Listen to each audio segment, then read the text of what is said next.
nti badu say Erade fire so no obo nipa ni bi ti me so pay attention e ma me eja eye 1 Peter chapter 4 yeah ana ye start ye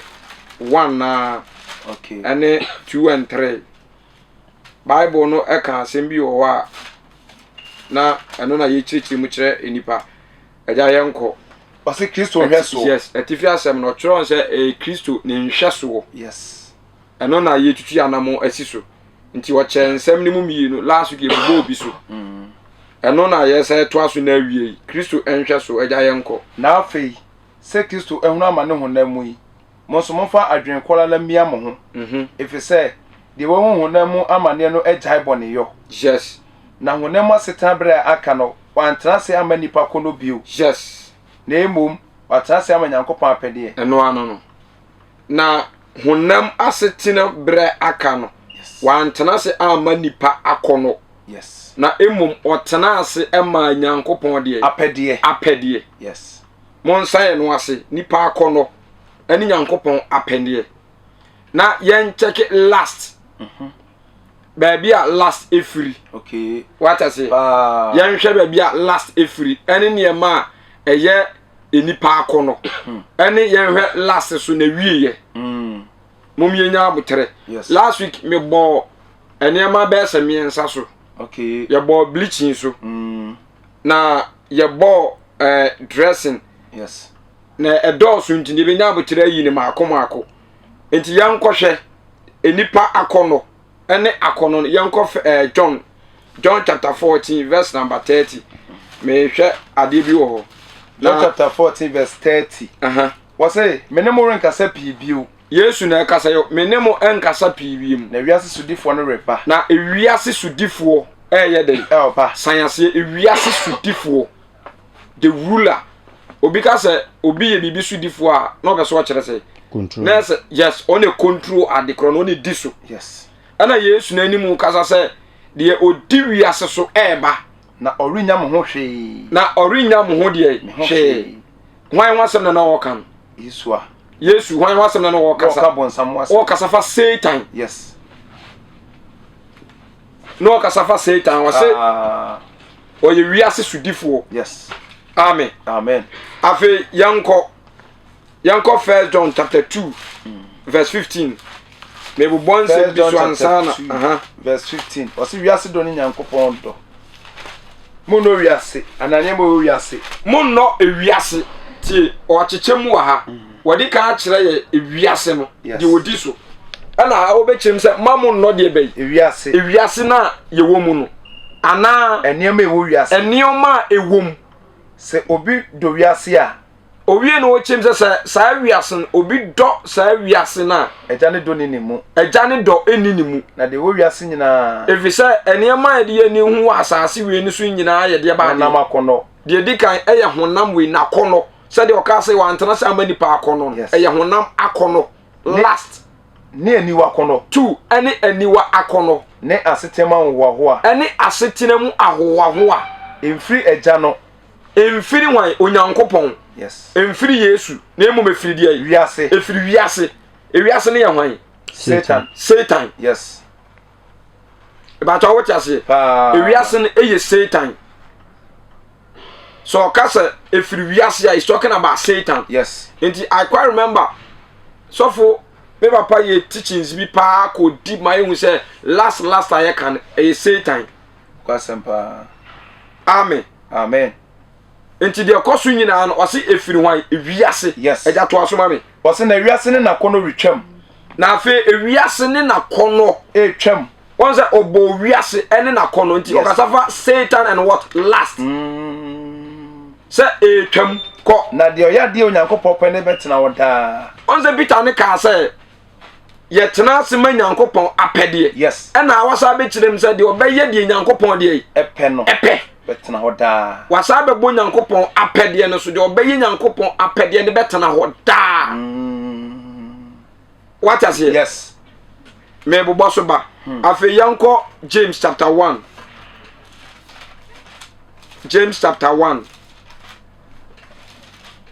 verse 15 James chapter 1 verse number 15 wase na akono no nyinsene a akono na ye ka no ho asem se entena se mani pa akono no osese sa akono no onyinsane a ewo bone ebewo de ba de bone ebewo bone wo de fa meto aso ba fa ansa hye wo kasafa se me besa me kira me busa me question se wo de aduaba ehye foma se aduaba no enyini a anase epie frasase mu a epia eso aba na asenso eso aba yes what I say nti sa na ba na aso no eno na ye ka se aduaba no wawo nti obekọ na bode esi wo na ne nche bi sisi ho yes bode na wo nti wasese akono no onyinsan a wo de bone owo ade efe ne bone yes ko na bone ni wie nyini a na se bone na ye kan wasem ewie nyini a ewo owu bone ni so bewu de owu muncha asem ni yo yes akono no se onyinsan a obewu bone se bone ni so owu ni wie na onyini a de ono so de bema ye de be owu yes tina Romans chapter 6 verse 23 and say for the wages of sin is what death yes na bone na ketua ani owu na se e ba bia e start free e be ba be pim yes obi am pay attention on chem last no was meeting me quote more than 1,000 quotations in this Bible yes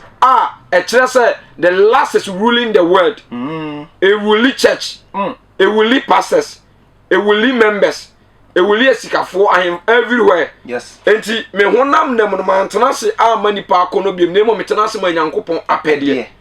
enti die di kan ade a wo ye no question wo so obusa se saa de we na me ye eye nyankopon apede anase nipa akono okay eja mo ti ase afi Colossians chapter 5 verse 19 5:19 what the front person ba na honam nyuma ndad pefe wa body honam yes said the John kan honam ni nyuma no se dia de di kan ye de adwaman full stop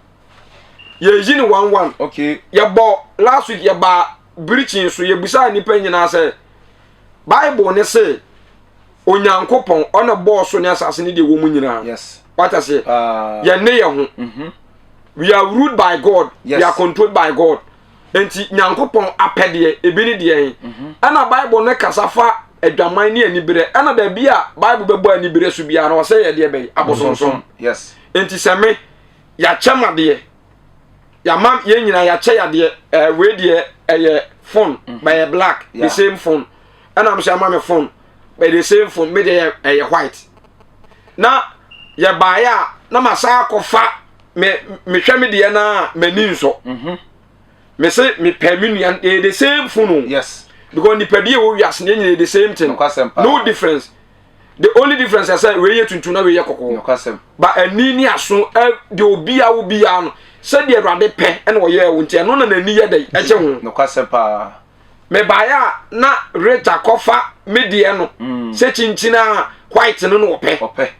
ya mfa ama no wakɔhwehwɛ ne de no ho by force up painting say ono so pe chinchina white on say oyeni beautiful de owo no ompe enso no because there's no difference phone down it the same thing but the only changes is the color same function at the crone woman and no bi ne wom yes enti sa akono we wansam na ye ka say edi ni pe akɔbu nsam gem enipa dwen say ya agro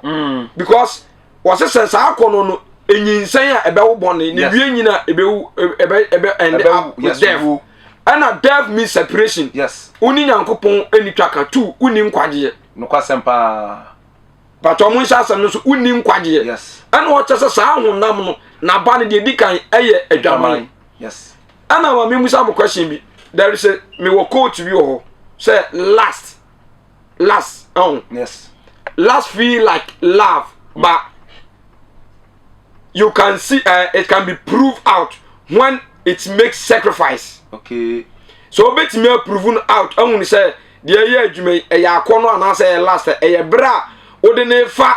enwumam ana say wo so na hwe na obehu say e akono na ye adwuma ana say odo enti wana watena se ama enipa akono no e bia fa awade mu marriage de bia ye complain wa asase we so na awade enye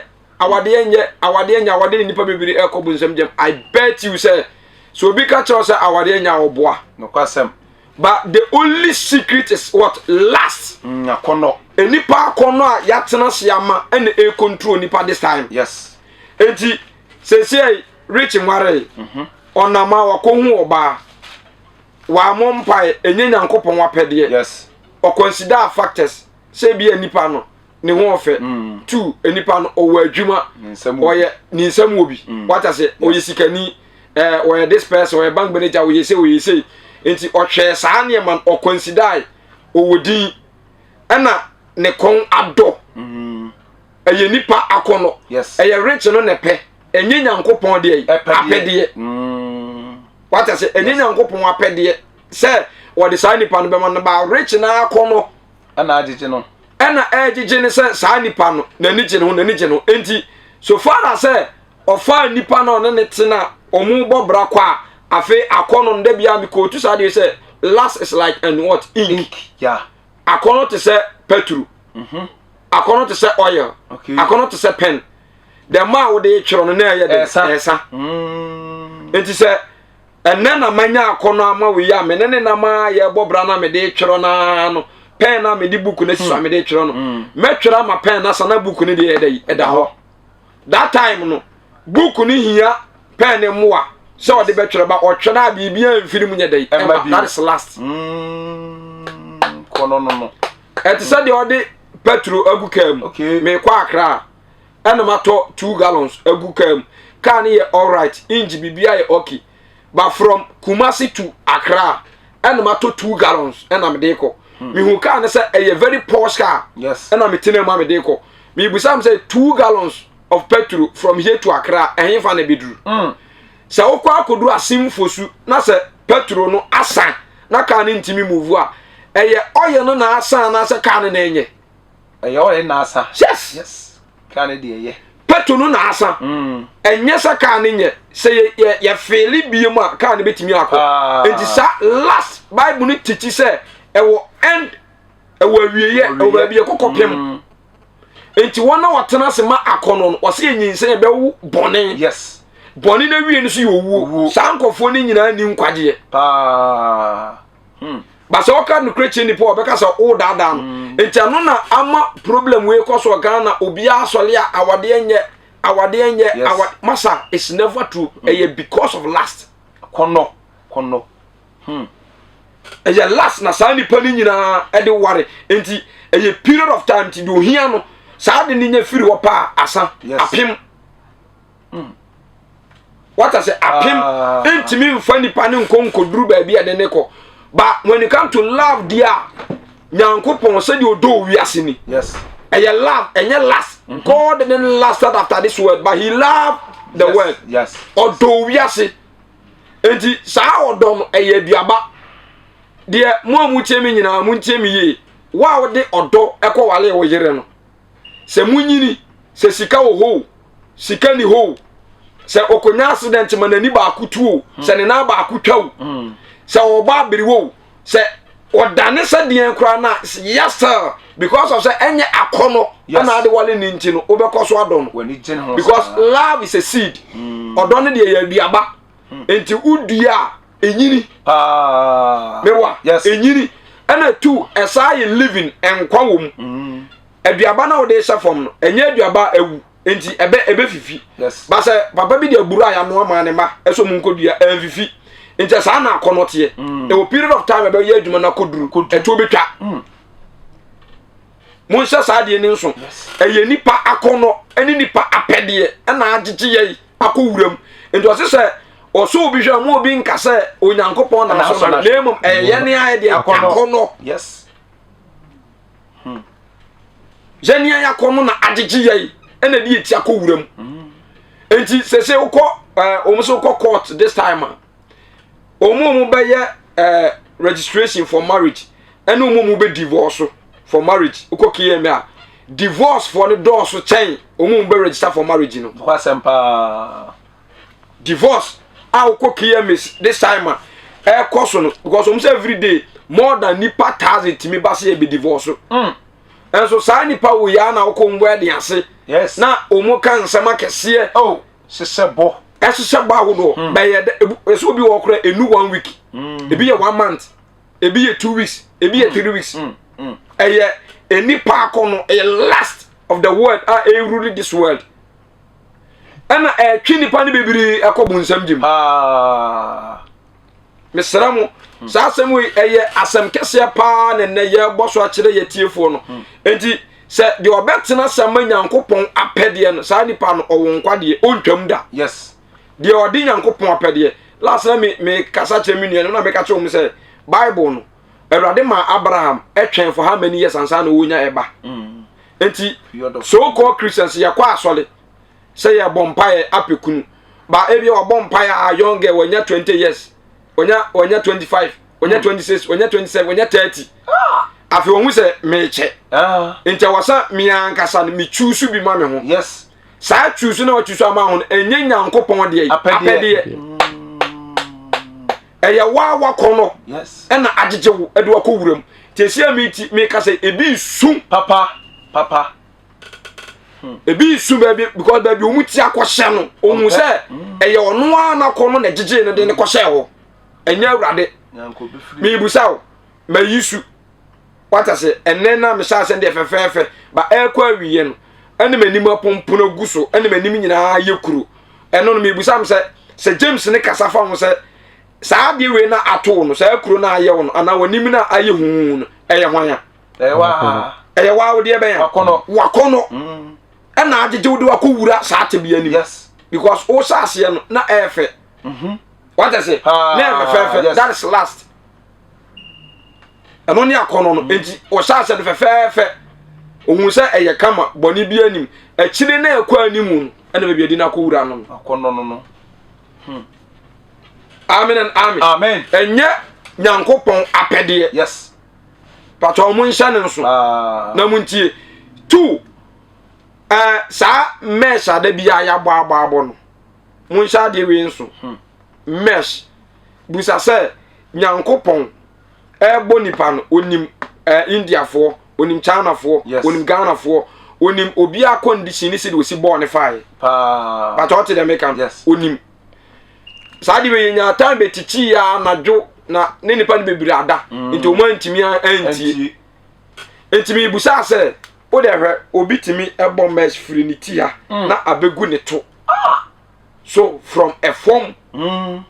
epejegu nanim entimi busa se o de bra aka no kre sadi we enti ehin fa bible bay ene be so anasa dia de pa na kire se we nya na enra ya evangelism na reach mo ka asem bi se omu koprichi yehowa ni bi ana omu busa omu kan nsa ho asem o se ensa nye bone na say bone de ani kwa se ye de pra look at this because praye so ya be canality on wadwen ekuta no ana omu biye no mu busa na say okay ye da wase ana ye woso so ye bompa ye say nyame ma obeku na o ye kowinsani wasan de mempe wa look at this sa wo se nsa nye de a ade na awrade ma kowinsani wo so mpe Oso wompe komisani ba wo so wutichi se ensaye enyankopon ne boye enyankopon na so ne bo obi ni mumwa so se yenwe adetene de wonwe the time has come I was say enipa ema ya adwemu da ho because last and they rule this world akono na edi wiase so eno na di nipa nam this time enye awrade apede na nipa de nam enye awrade apede na this time ye teach in church and they say otie na nyu obi no kura na so akere obi wo wa asam no onimu yes onim base nyame wadom na aka kere na ofa eboa no mani nya nkwaje because so many people and after teachings ni preaching of fro ka just sofo nyame sha because na yenim da se sa de we kura e bone bi kan bible ne bo asofotade okay e wo bible mu yes ye wo ayintoma e wo bible mu ye wo babuna tade okay virgin garment Israel mu no obi a virgin ye watade na de hye no enti time ne what do you call Amnon na say Judah oni ni nua no edaye no Bible say akra no ne babu na tade na hye no no say virgin atade otitim otiti sa atade ni because no oye virgin ene wo ahemfo entade no mu hye ahema ene ahemfo ma prince and princess atade wo mu hye e wo Bible nim ye wo kunaye no so die wo kuna ya atade obi ani kuna ewu agya no ne wa atade a Israel yese yes ene ewie ne wo adwamanfotam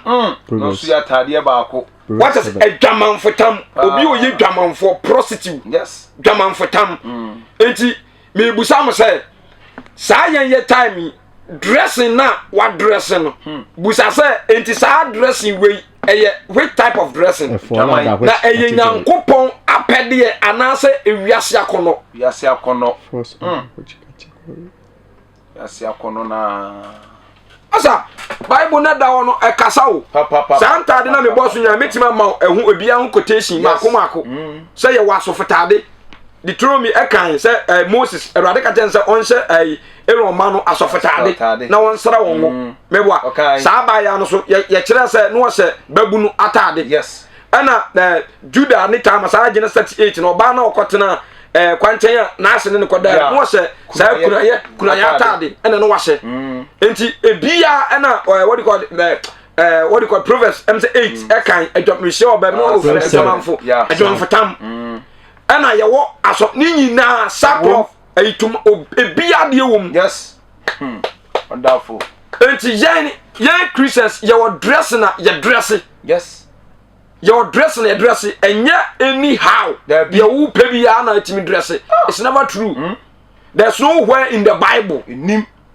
ye ko ayia efunase na ya boduku because they say you see so called churches your English churches and I don't know say English churches are different from the doctrine of Christ or I don't know because there is no doctrine different from this scripture yes sa scripture when you be jina so abudi aten into say osoro ne asase betwam na me nsam de entwam da ana wankwati na asam anya bibibiara oye mewa wankwati asam na anya bibibi oye enti the whole church in Ghana in the whole world you know one scripture when you dey judge every church no kwasam you have one scripture Bible na one Bible when you dey bu Roman 10 Methodist Presby yes Pillar of Zion Assemblies one Bible one doctrine konkron na ye nimu chichemu bia ye nimu chichemu enti say ya kan okra cherewa masafa why say was emma konkonfo no wo de ye hunam fam Israel fo ye hunhum Israel fo yes moma ye ncheke Israel fo ma a omu ye emma konkon Bible no kan wasem say na Israel fo ma address say mo the doctrine pa Muslims wo do bi kremoni a wontie mi the doctrine of Muslims the custom of Muslims yes so mo huru mo nan yase any omu dressing kato omu ti won ni sad ni nyina go and search history say omu pick from Israelites Israel yes the doctrine of Israelites that's the custom of Muslims e hono mu pick from here how we see e huru ya nan yase any sa ne mane mane nyina na Israel mu no udu fie bia mu a ye wo akoa baako there were different types of slaves in the Bible okay there were akoa yako ekon akwagina ba there were akoa obi de woka na wanya ntua na wafa na akoa yes there were akoa yafa na firi no mumfam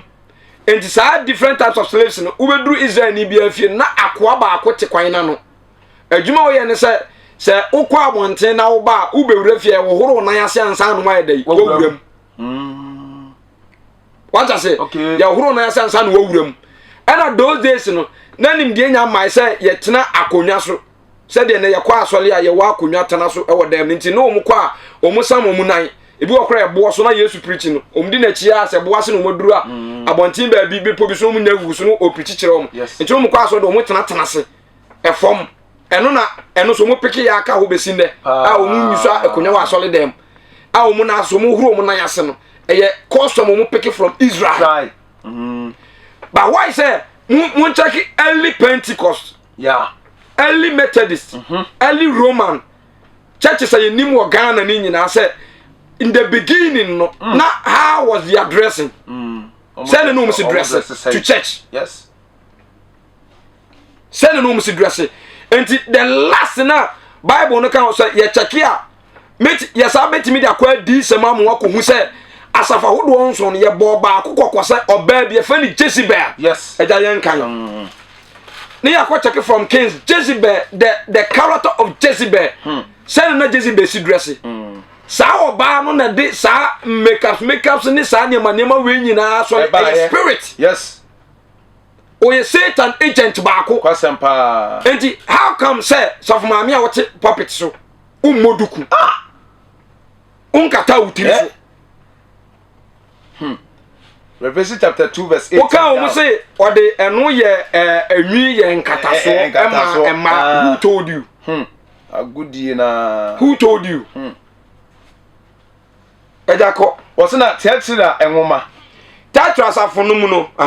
Asafo bo fo no twekoma ne say. Twekoma ne say. Say Nyankopon ba na niti say ojaframa na night say ya wo fefe ne. Say na Nyankopon ba na niti say jaframa. Na ne night say ya wo fefe. Na ne night say ya wo fefe. Jesus Christ won some na wo kasa. Ese minim unyuma ne wodo ene wodo ne ugidie ene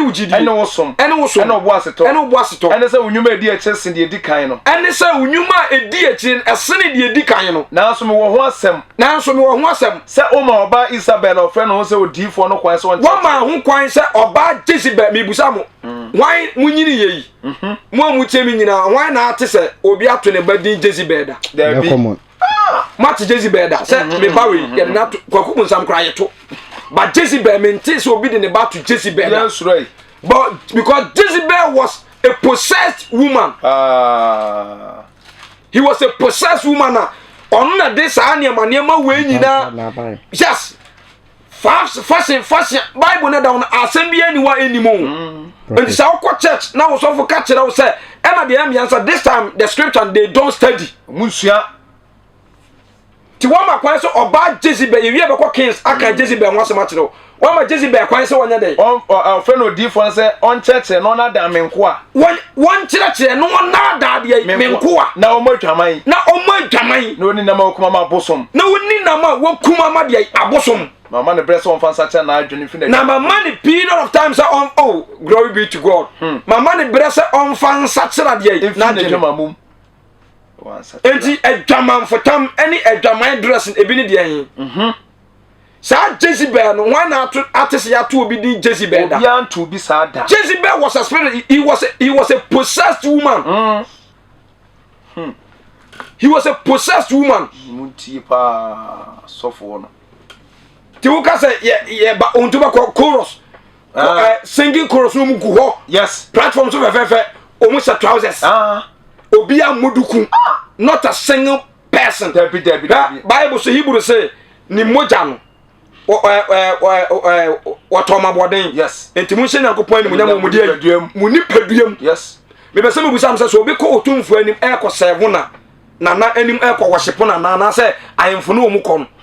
mu de mun ko otumfu ahemfie obi a otie mi onfa wo ye panyina wo de unim nyansa ti asema me kai yes say ko ahemfie ayemfo na ya na mu ko serve otumfu no minim ayemfo bebrebe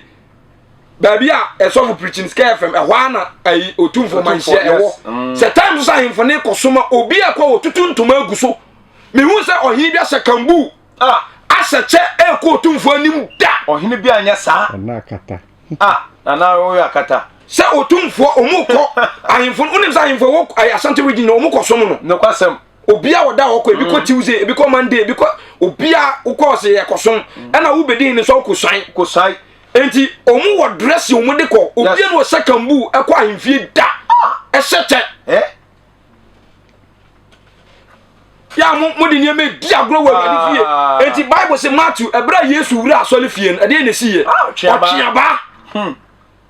na de so oba enka bullet pa bomb na befa domo machine udru anu wa brasi wo dem because ohwe niam ya de nem urade anim wo kwa yie dia na oboduku okwa yie anu oboduku o respectful no nti se Sunday se ya pon asole a unhu Christofo ana hu wiasefo unhu plaza fo unhu golden tulip fo unhu omumu kwa nyinam lord ye nyina ye tu afra se me gina me soro na se Sunday nkrofu twam kwa asole a ana me bomb insanity na I'm crying because thousands of people are dying every second yes but 90% of them are going to hell enti odini moja no eto ya bodene se me hye Nyankopon ni manyam ye nipaduam tu o se ni moja no o de tie humfiri nyumafunu yes se yemfa nkosom hwan Onyankopon to serve our Lord yes enti sa unya appointment to mama anim otumfu anima Can you dress anyhow? Won't me dress anyhow. How dare you? Catch him, sir. Dressing be happy to me the call as well if you. Na Yamisumi Akumum. Why not catch them? But I went to know myself from the Moko Bunsam Jim. And to chorus for Mugu platform Sunyi now, be as a trousers, this, a bridge. After Pam, ya Bobo Mess Mumuduku. May catch him with Damsas, I am not more to for Muama Kono, any more enjoyment. You are not singing for the Lord who acts in heaven. Because one hour worship no. Was it Brennan to say, and the Quara Solebe Sole Jano, whom did you cram? Munum ceiling is so created. When Musana, a Radia day, as you said. To me, my cup, oh, my solid demo said, we are singing Korosubeli D. That's what I had a euro pumpy. A quabian won't to me tonight. Now, come here, some catch wrong. So I told him, so now, don't come there. And be Jinaho. And yan no, a dam will be any yum to. If we are so be any yum to, be any yum to. It's in a Muncha Ghana TV so. And to fair bonum, Unchum, Jezebel dressing complete. Papa. Dressing passa. Swam Macamos or by Jezebel, a solifio. On church and honor damn. And so, yen himself, woman and Yamia Shrom. Obejino and Nippon appearance with the TV Sunina. There was time many die with TV, gave you better, almost one changing away or you possess. Umumutini na possess or you possess from the head to toe. Just with demon. And so I know they invite Tomo, never the invite you crowd. And him to Unimium Twinche will be a. Then I see him. Timmy Samo, let's check the Bible. This end time, Sir Jezebel spirit and air working within the last spirit in the year, Juma, last in air working all corners. Also, for so bad there. All bad solid them up so yes. I got. On so seche and on the tip of it. So who told you? On a tell Sadiano. Now, tomb for him crowd, one a boy. Unika dauto. You're a bad boy. Who seche? Massa, O Dabia will be channel. So what say? O Daya will be transfer who call tomb for any who seche. I am Musa said, and penny for a cool tomb for any Mumuso dress on Mudeco. So be a coat to una so uya ya penny ko ka hwan untimi nhyɛ now ebi nkura wuro mu mpaboa yes san wo wura ho ebi mu wuro mu mpaboa san no wura ho obi wo wuro ne mpaboa baako ahemfo na ebi wuro mu mpaboa baako ebi tia so ebi do mu na sisi fom kra ebi yi una nse be ma bia kwache otumfo oyi ne ntoma we kofom ne ntoma yes uji kofom ana omufie kro mu won ahemfie won ka otumfo beto no obi antobi eni kwa so obi aka abro ne de yeso ne ka the whole Ghana otumfo ka 1 jealance se no 1 a latest no obi ani bi sa benz no yusu obi anyusu bi wo Ghana e ya 1 tudu na ni ma na wayi ntuma na hakofom untimi nhyɛkyɛ enko otumfo anim how dare you say we a prophet to me cop up so na wo hyɛkyɛ eminisa are you not out of your mind hyɛkyɛ ko otumfo anim sa nana na watia no baby e be bo wasom ni odan obetwa no busa so otumfo ni Nyankopɔn hwan ne bebu aten Nyankopɔn na hwan ne so Nyankopɔn usuro ni pa munnim dia mo ye na me fa mo bɔ ne nkyɛn amen ɛda ayi opoku wale wuye ɛna yɛse ɔmanna so the whole Kumasi region obi an sha atale black ɛna akɔba ko sha atade white ko ayi na se ɛja